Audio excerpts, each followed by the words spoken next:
Good evening and thanks so much for joining us tonight. I'm Sophie Erber. And I'm Tim Seaman. 2020 has been a year like no other, from the pandemic to a controversial election and civil unrest. Those events all leading many to become first-time gun owners. KCAU 9 News reporter Marina Bach telling us how one Siouxland firearm dealer is keeping up with this increase in demands in our top story at 6. I grew up with a familiarity of guns and a respect for guns, but I was never a gun owner till this year. Janice Hill is one of the 5 million new gun owners in 2020. And as a woman, she makes up 40% of all firearm purchases. I want to be able to be an empowered woman who has the ability to know how to function a gun accurately and when to use it and how to use it. A rise in gun sales is having a ripple effect on the number of people taking training courses at RevTech Firearm Instruction. This has been a year where our classes used to be, you know, we may have 1 or 2 women come to a class, and now we're having over half the class be women that are taking personal defense into their own hands, and they're excelling at it. According to the National Shooting Sports Foundation, in 2020, the top purchased firearms by first-time buyers were a semi-automatic handgun, shotgun, and a modern sporting rifle. But not everyone is able to get their hands on these desired firearms. As a dealer, it's tough to get more guns than ammo. So right now, I mean, prices are going up on things. Availability is almost unheard of. You know, people will call and say, hey, do you have this type of gun? And it's like, no, and we don't know when we're going to get more of them. Although there is a lot of uncertainty around when firearms will return to the shelves, RevTech is taking this time to focus on their training services. Home defense and force on force and trauma management. We teach a lot of tactical medicine stuff. Empower yourselves to be responsible gun owners and put yourself in a position of being protected. The next concealed carry course being offered by RevTech is on December 12th. Marina Bach, KCAU 9 News. The Sioux City School District reporting 12 students testing positive for COVID-19, but no staff members did in their weekly release of a report. Additionally, no classes had to be put on emergency response virtual learning, so some good news there. However, 6 buildings did report confirmed COVID-19 cases this week. Let's take a look now at the latest COVID-19 numbers here in Siouxland. Woodbury County health officials reporting 88 new cases in 24 hours. There are also 45 patients currently in hospital due to COVID-19. Out of Nebraska, Dakota County has 14 new positive tests tonight. The county has recorded 210 confirmed cases in the past 2 weeks. And in South Dakota, Clay County listing 256 active cases. Yankton County posts 661 tonight. Nebraska is reporting a decline in COVID-19 hospitalizations, and Governor Pete Ricketts relaxing restrictions as a result. The governor saying today that the state's hospital bed capacity is about 20%. So at midnight tonight, Nebraska will move from the orange phase to the yellow phase. That means limits on indoor gatherings will be increased to 50% capacity, and hospitals will be allowed to resume elective surgeries. However, the governor adds that this is no time to become complacent.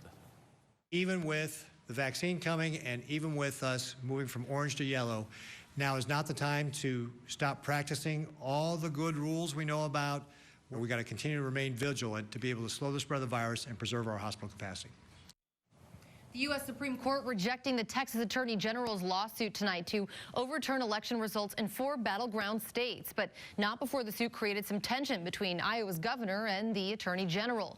AG Tom Miller said he was asked to join an amicus brief supporting the defendants. Now, Governor Kim Reynolds denying his request to do so. In fact, Reynolds says that she would have preferred that Iowa join the lawsuit. Reynolds also releasing a statement reading in part, quote, President Trump, his campaign, and supporters have every right to pursue lawful legal actions in the courts. The American people deserve a fair and transparent election. Now, in Miller's statement, he writes the 2020 elections were fairly and safely conducted by election officials of both parties. I continue to have faith in the integrity of the U.S. election. I cannot support a lawsuit that seeks to invalidate the votes of millions of Americans. The Supreme Court's decision to reject the lawsuit is the latest blow to the Trump administration's effort to change the results of the November election. Black Velvet Canadian whiskey once again is the liquor of choice for Iowans Iowa's Alcoholic Beverage Division annual report for fiscal 2020 shows more than 400,000 gallons of the whiskey sold in Iowa this year. Overall, the division enjoyed a more than 8% increase in sales over the previous year, producing record sales $367 million. Officials say the pandemic has impacted sales. The top 5 brands of alcohol by gallon sold in Iowa this past year. At the top of the list, Black Velvet with more than 402,000. Brand led sales a year ago as well. Tito's Homemade Vodka is the second choice of Iowans with just less than 300,000 gallons. Captain Morgan Original Spice Rum is third. Hawkeye Vodka fourth, with Fireball Cinnamon Whiskey fifth, with more than 231,000 gallons sold. One of my favorites are on that list. I just like a nice Irish whiskey, but I'm such a lightweight one-drink wonder. I don't know what it is with Black Velvet in Iowa, but it's been at the top for a while. I'll have to try it. Well, Siouxlanders are watching the skies today to see if there's any white stuff falling. So far, I think it's a big no. Right, at least not for us here. Many won't get as lucky and see a ton of snow. Chief Meteorologist Scott Larson fills us in on this weekend outlook. Scott?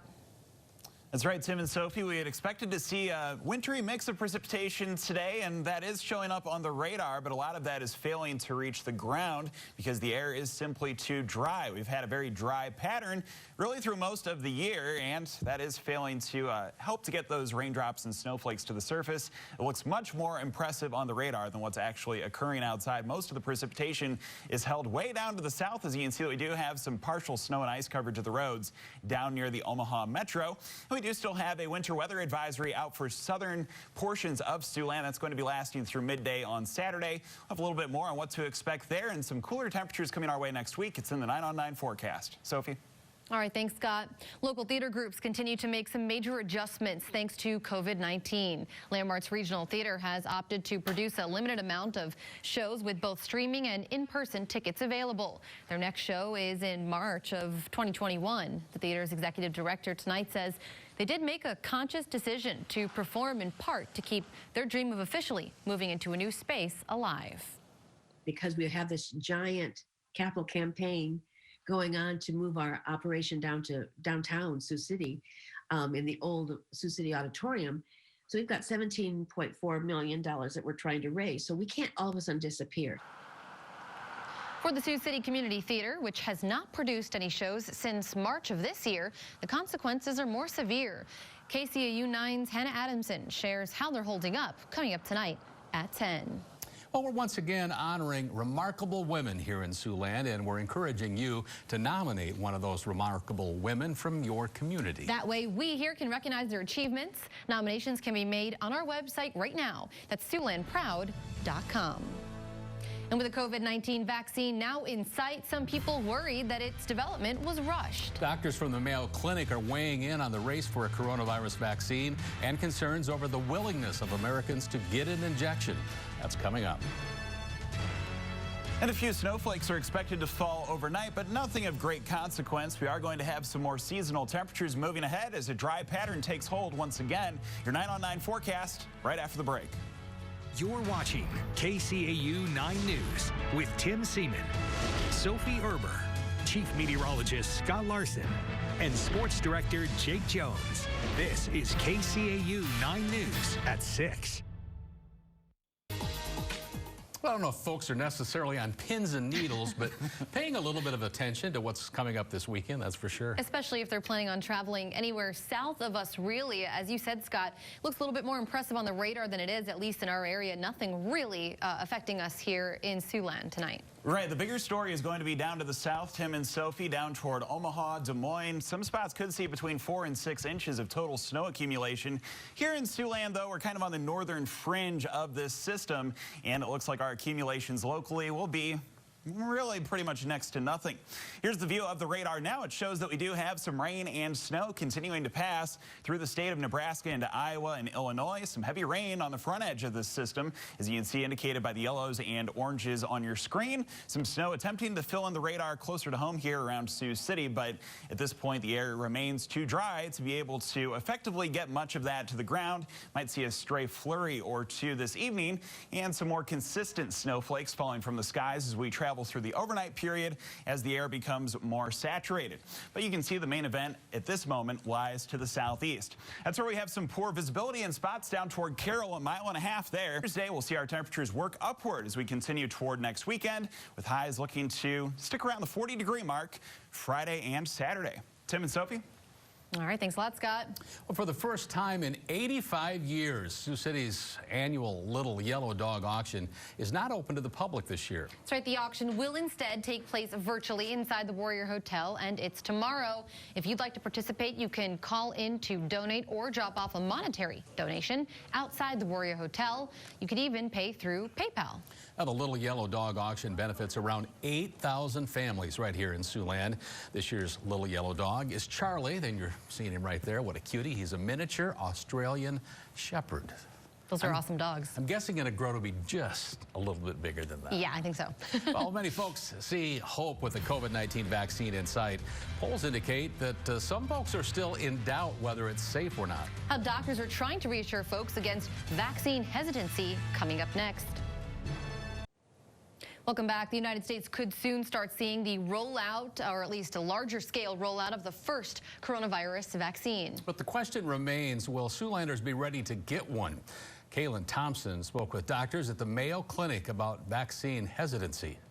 It's understandable that we have a public that's a little skeptical and a little hesitant because this vaccine has been developed with astonishing speed. Mayo Clinic doctor Melanie Swift understands there's such a thing as vaccine hesitancy.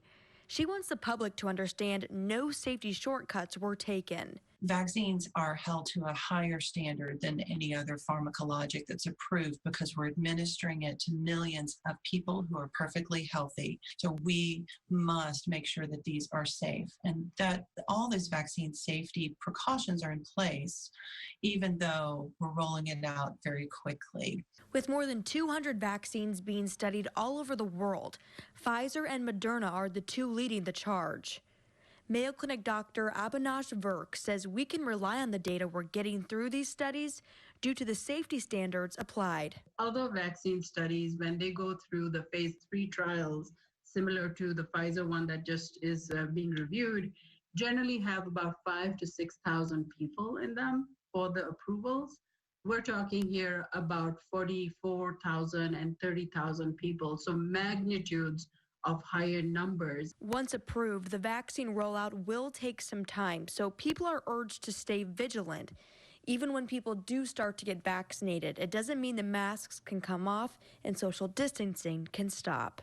Until the majority of the population is vaccinated and protected against COVID-19, the risk of COVID-19 transmission will continue, and thus we will have to wear our masks until we have evidence to say that transmission has gone down enough to essentially stop doing any of that. Well, you can call it Rival Week right here on KCAU 9. That's right, I got my tongue tied up. Earlier in the week, it was right here in the state. Tonight, we've got the Cy-Hawk men's game, plus Creighton and Nebraska head-to-head. Those teams looking for a bounce-back win tonight. Jake with more on the Huskers and Blue Jays coming up in sports.